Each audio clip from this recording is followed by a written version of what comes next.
Mobile ফোনের অপব্যবহার দিনে দিনে বাড়ছে। এই মোবাইল ফোনের কারণে অনেক তরুণ-তরুণী আত্মহত্যা করেছে। আবার গবেষণা বলছে, দেশজুড়ে যত পরকীয়া বিবাহ বিচ্ছেদের বড় কারণ হয়ে দাঁড়াচ্ছে এই মোবাইল ফোন। এবার রাতের বেলা সেই মোবাইল ফোনের ব্যবহার বন্ধের দাবি বাংলাদেশের সংসদে। বিস্তারিত দেখুন মোহাম্মদ সোহাগ বিশ্বাসের রিপোর্টে। পত্রিকার পাতা খুললেই চোখে পড়ে প্রেম, বিচ্ছেদ, প্রতারণা আর পরকীয়ার খবর।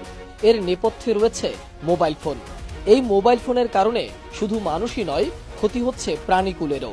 মোবাইল নেটওয়ার্কের কারণে দিনে দিনে কমছে পাখি।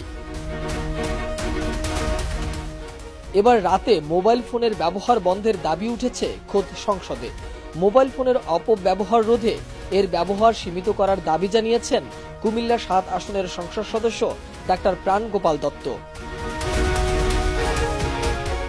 মোবাইল ফোনের অপব্যবহারের কারণে নতুন প্রজন্ম প্রতিবন্ধী হওয়ার আশঙ্কা প্রকাশ করে কানের রোগীর সংখ্যা বাড়ার পেছনে মোবাইল ফোনকে দায়ী করেন বঙ্গবন্ধু শেখ মুজিব মেডিকেল বিশ্ববিদ্যালয়ের সাবেক এই উপাচার্য।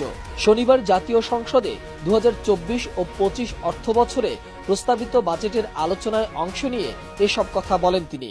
মোবাইল ফোন যেভাবে অপব্যবহৃত হচ্ছে, আমার মনে হয় না যে আর বেশি দিন আমাদের এই প্রজন্ম প্রতিবন্ধী না হয়ে থাকতে পারবে।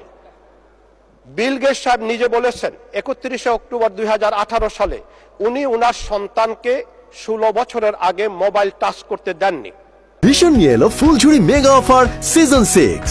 এই অফারে ফ্রিজ কিনলেই পাচ্ছেন নিশ্চিত 12 সেটের আকর্ষণীয় গিফট বক্স একদম ফ্রি।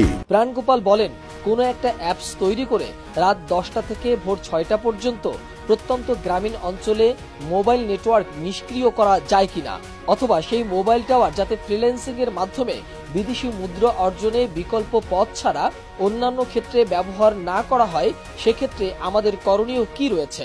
কোনোভাবে মোবাইল কোনো একটা অ্যাপ সৃষ্টি করে রাত 10টা থেকে ভোর 6টা পর্যন্ত প্রত্যন্ত গ্রামীণ অঞ্চলে মোবাইল টাওয়ারগুলোকে নিষ্ক্রিয় করা যায় কিনা, অথবা সেই মোবাইল টাওয়ার যাতে ব্যবহৃত না হয়, মানে ফ্রিল্যান্সিং এবং অন্যান্য বিদেশি মুদ্রা অর্জনের বিকল্প পথ ছাড়া অন্য কোথাও যেন ব্যবহৃত না হয়, সেই ক্ষেত্রে আমাদের নজর দেওয়া উচিত। না হয় আমার রোগীর সংখ্যা যেভাবে বেড়ে যাচ্ছে, 10 বছর থেকে শুরু করে সবার একটাই কথা, কানে শুশু করে ভুবু করে কানে শুনি না, লেখাপড়ায় মন দিতে পারি না, তাহলে আমরা কোথায় চলে যাচ্ছি। এই জায়গাতে আমি তথ্য প্রযুক্তি মন্ত্রণালয়ের মন্ত্রীর সাথে আমি সেদিন আলোচনা করেছি, কোনো কিছু একটা আবিষ্কার করা উচিত।